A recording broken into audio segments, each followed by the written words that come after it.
ನಮಸ್ಕಾರ ಸ್ನೇಹಿತರೆ. ಮಧ್ಯಾಹ್ನ 3 ಗಂಟೆ, ಬೆಂಗಳೂರು, ರಿಚ್ಮಂಡ್ ಸರ್ಕಲ್. ಒಂದು ಆಫೀಸ್. ಹೊರಗಡೆ ಐಟಿ ಅಧಿಕಾರಿಗಳು, ಒಳಗಡೆ ಒಂದು ಭಾರೀ ಮೌನ. ಅಷ್ಟರಲ್ಲಿ ಡಮ್. ಟೈರ್ ಬ್ಲಾಸ್ಟ್ ಅಲ್ಲ, ಪಟಾಕಿ ಶಬ್ದ ಅಲ್ಲ. ಆ ಶಬ್ದ ಕೇಳಿದ ಕ್ಷಣದಲ್ಲಿ ಸಾವಿರಾರು ಕೋಟಿ ರೂಪಾಯಿಗಳ ಸಾಮ್ರಾಜ್ಯ ನಡುಗಿ ಹೋಯಿತು.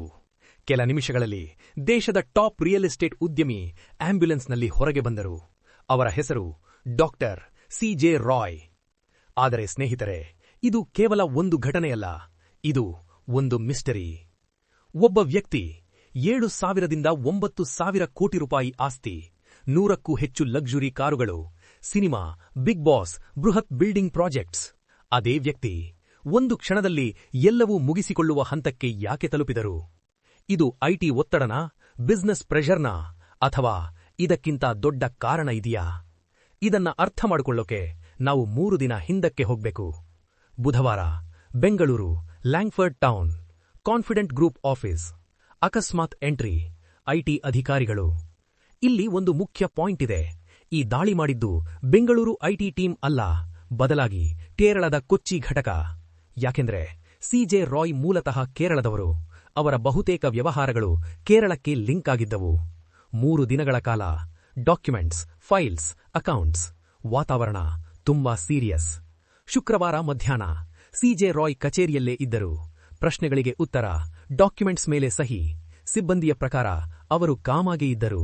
ಮಧ್ಯಾಹ್ನ ಸುಮಾರು 3 ಗಂಟೆ ಅವರು ಎದ್ದು ನಿಂತು ಹೇಳಿದರು, ಒಂದು ಅರ್ಜೆಂಟ್ ಫೋನ್ ಕಾಲ್ ಮಾಡಬೇಕು. ಕೆಲ ಮೂಲಗಳ ಪ್ರಕಾರ ಪರ್ಸನಲ್ ಡಾಕ್ಯುಮೆಂಟ್ಸ್ ತರ್ತೀನಿ ಎಂದು ಹೇಳಿದರು. ಅವರು ಪ್ರೈವೇಟ್ ರೂಮ್ ಒಳಗೆ ಹೋದರು. ಒಂದು ಕ್ಷಣ ಸೈಲೆನ್ಸ್, ಆಮೇಲೆ ಒಂದು ಶಬ್ದ.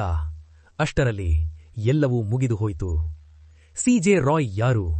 ಕೇರಳದ ತ್ರಿಶೂರ್ ಜಿಲ್ಲೆ, ಹುಟ್ಟಿ ಬೆಳೆದದ್ದು ಬೆಂಗಳೂರು. 0 ಶುರು ಮಾಡಿದ ಜೀವನ. ಮೊದಲು ಜಾಬ್, ಬಿಪಿಎಲ್, ಟಿವಿಎಸ್ ಎಲೆಕ್ಟ್ರಾನಿಕ್ಸ್. 2005-6ರಲ್ಲಿ ಕಾನ್ಫಿಡೆಂಟ್ ಗ್ರೂಪ್ ಸ್ಥಾಪನೆ. ಬೆಂಗಳೂರು, ಕೊಚ್ಚಿ, ತಿರುವನಂತಪುರಂ, ದುಬೈ. ಅಪಾರ್ಟ್ಮೆಂಟ್ಸ್, ವಿಲ್ಲಾಗಳು, ಹೋಟೆಲ್ಗಳು.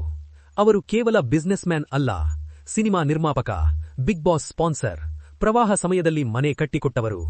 ಇಷ್ಟೆಲ್ಲ ಇದ್ದರೂ ಒಳಗಡೆ ಏನಾಯಿತು? ಜನರಿಗೆ ಗೊತ್ತಿರೋದು ಬುಗಾಟಿ, ರಾಲ್ಸ್ ರಾಯ್ಸ್, ಲ್ಯಾಂಬೋರ್ಗಿನಿ, 150ಕ್ಕಿಂತ ಹೆಚ್ಚು ಲಕ್ಸುರಿ ಕಾರುಗಳು.